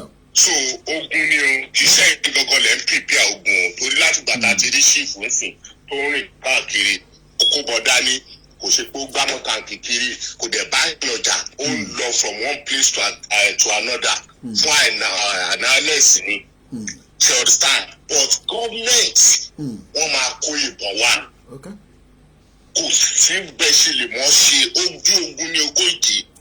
Màá fẹ́ kí ẹ̀yin gangan, especially ẹ̀yin gangan, wọ́n ti focus lórí ibẹ̀ ṣe wà. Wọ́n dẹ̀ ti focus lórí ship. Ẹ múra gidi. Àní ìdààmú àdẹ̀ní. Àwọn onílẹ̀ àti wà lẹ́yìn. Ànábì àti wà lẹ́yìn. Jésù Kristi àti wà lẹ́yìn. Wọ́n ní fọwọ́ sílẹ̀. Ẹ ṣé gan ni bá mi. Mo appreciate it. That's why I love our people. Ẹ ṣé gan ni, we analyse things. Oh yes. Àfitá bá ń tanra wa. Pé n ta gbé dání fi hàn sílẹ̀. Àwọn onílẹ̀ lọ́ máa dìde fúnra wọn. Àwọn ò lè ṣe kankan. Agbára mélòó lèmi ní. But one thing I know is a Yoruba nation will stand. There is no doubt about that. Pé anybody will say n ta gbé dání ogun ni ọ máa kó bọ̀ wá and then so what? Tó bá kó bọ̀ náà wà ń kọ́. Apààyàn àbí? Tó bá kó bọ̀ wá ó dà. Kọ́kọ́ bọ̀ yẹn wá, that means ìjọ tí bọ̀ yẹn bá ti jáde, ìjọ yẹn ní Nàìjíríà ti pín finally nìyẹn. Ẹ jẹ́ ká tún gbọ́ sí +447594050979. That is the number. A lot of you say I call it very fast. Bear with me. I know those in America are sleeping in Canada, but we're getting a lot of calls from around the world. I don't start winding down, but let's take few more calls. Ẹ̀gbọ́n sókè, ẹ̀ ń tó wà lórí ìlà. Hello. Ẹ ti wọlé, ẹ máa bá wa sọ̀rọ̀ lọ.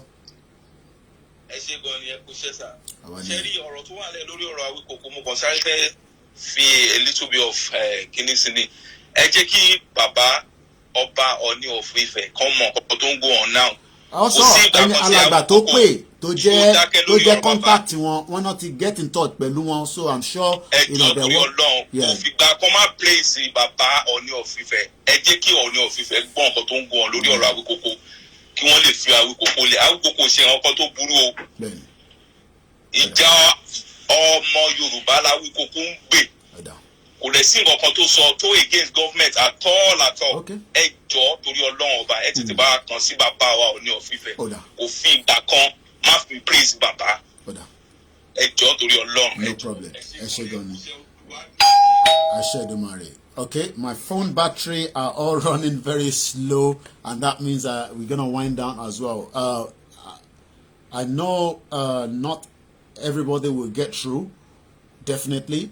But your comments and your interaction, what we are carrying, Itagbedani, is not a joke. Oh yes, I have said this so many times. But me, personally, I'm not scared of anything that was happening or is going to happen. And I'm being very honest. Pé kankan máa ṣẹlẹ̀ tó fẹ́ dẹ́rù bà wá ní stage tàdé ẹ fi yẹn sílẹ̀. Àwọn tó wá kó wa lẹ́rú tó jọ òyìnbó tó wá kó wa lẹ́rú àwọn ọmọ kéékèèké lọ́kọ́ wa. Oh yes, they will roll out so many things. But àwọn onílẹ̀ wá gbèjà wa lẹ́yìn. Ògún á tẹ̀lé wa, Ọbàtálá tẹ̀lé wa, àwọn oní Jésù á tẹ̀lé wa, Ànábì á tẹ̀lé wa, Odùduwà gan á tẹ̀lé wa, wàláì. Ìdàgbéda ni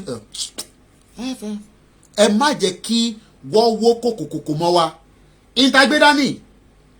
Oh yes, it entails a lot of danger.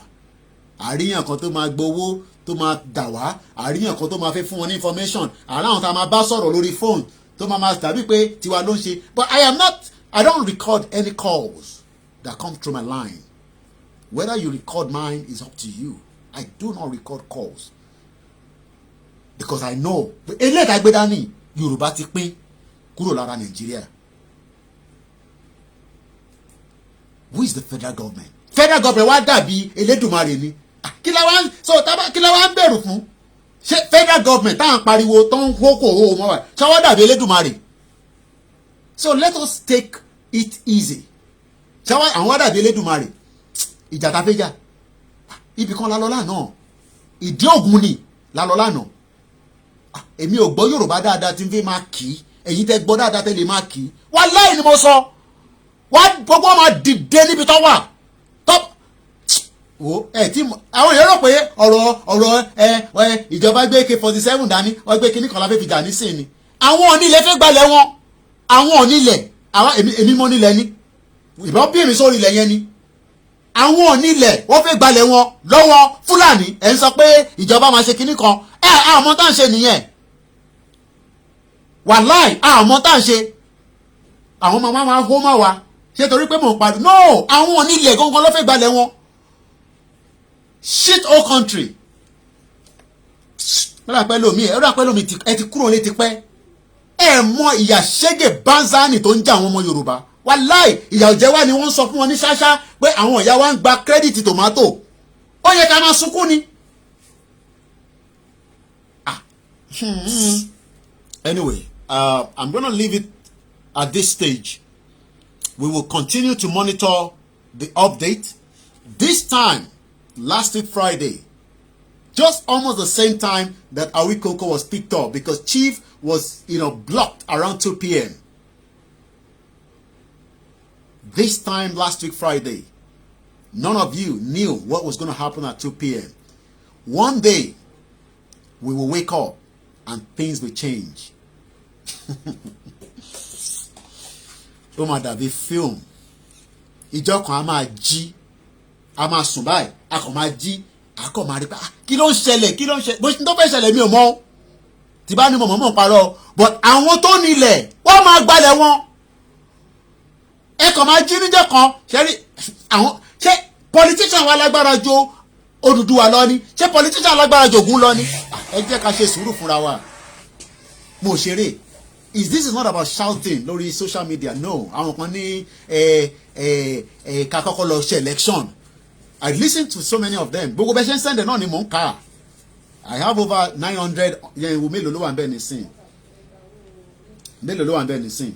We have 791 unread messages, and the way we do it, we start from the previous day. So tá a bá ti response yẹn ṣe sùúrù. But what I am saying is, Yorùbá máa lọ kúrò nínú ilẹ̀ Nàìjíríà tá a wà yìí, a máa dá dúró. Alọ́ ń bẹ Ògún kóògùn wá gbèjà wa, ẹ̀yin wá ń sọ pé Nigerian government àmọ́ tá à ń ṣe nìyẹn. Ẹ̀ ń pe Christian, ẹ̀ ń pe Ànábì, ẹ̀ tí wọ́n ń sọ pé ìjọba Nàìjíríà àmọ́ tá à ń ṣe nìyẹn. Níbi tí kúnkúṣì wà nínú Bible, tó wà nínú Quran, tó wà nínú ìṣẹ̀ṣe, ìdí Ògún la lọ lánàá. Ó dáhùn káwọn èèyàn ẹni tó bá lè kí ló lè bá mi kí ẹ mọ̀ pé mi ò mọ̀. Ẹ jẹ́ nǹkan rọra kí n kàn fi snip a little bit ntí àwọn àìsí upload àwọn videos yìí. Ìdí Ògún la lọ lánàá. yá ọmọdé òmògùn ó ń pè lẹ́fọ̀.